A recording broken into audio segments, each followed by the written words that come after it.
ഇരവിപുരം കാരിക്കുഴി വയലിൽ യുവാക്കൾക്ക് നേരെ ആക്രമണം. സംഭവത്തിൽ 3 പേർക്കെതിരെ വധശ്രമത്തിന് കേസെടുത്തു. കാരിക്കുഴി സ്വദേശികൾക്കെതിരെയാണ് കേസ്.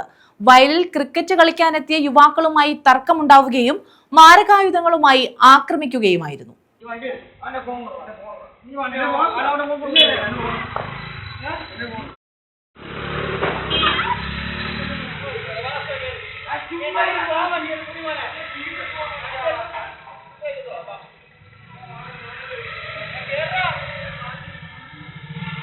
ഇരവിപുരം കാരിക്കുഴി വയലിൽ പൊതുമാടൻ ക്ഷേത്രത്തിന് സമീപം ക്രിക്കറ്റ് കളിക്കാനെത്തിയ യുവാക്കളെ ക്രൂരമായി ആക്രമിച്ച സംഭവത്തിൽ 3 പേർക്കെതിരെ പോലീസ് കേസെടുത്തു. കാരിക്കുഴി സ്വദേശികളായ വിഷ്ണു, അർഷാദ്, അഖിലനിൽ എന്നിവർക്കെതിരെയാണ് ഇരവിപുരം പോലീസ് കേസെടുത്തത്. കഴിഞ്ഞ ദിവസം വൈകിട്ട് വയലിൽ ക്രിക്കറ്റ് കളിക്കാനെത്തിയ യുവാക്കൾ തമ്മിൽ തർക്കമുണ്ടാവുകയും മാരകായുധങ്ങളുമായി ആക്രമിക്കുകയുമായിരുന്നു. കളിക്കിടെയുണ്ടായ വാക്കുതർക്കത്തെ തുടർന്ന് വിഷ്ണു കയ്യിലിരുന്ന ക്രിക്കറ്റ് ബാറ്റ് കൊണ്ട് യുവാവിന്റെ തല അടിച്ചു തകർത്തു.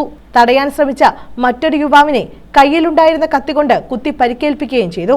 അക്രമത്തിന് ശേഷം സ്ഥലത്തു നിന്നും മടങ്ങിയവർ റോഡിൽ പരസ്പരം പോരടിക്കുകയും അസഭ്യം പറയുകയും ചെയ്തു.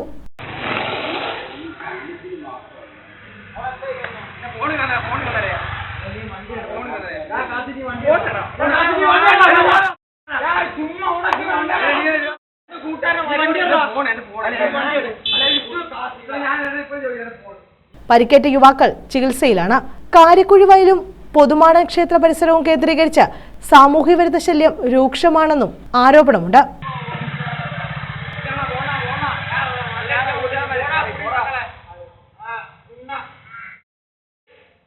ന്യൂസ് ബ്യൂറോ, കൊല്ലം.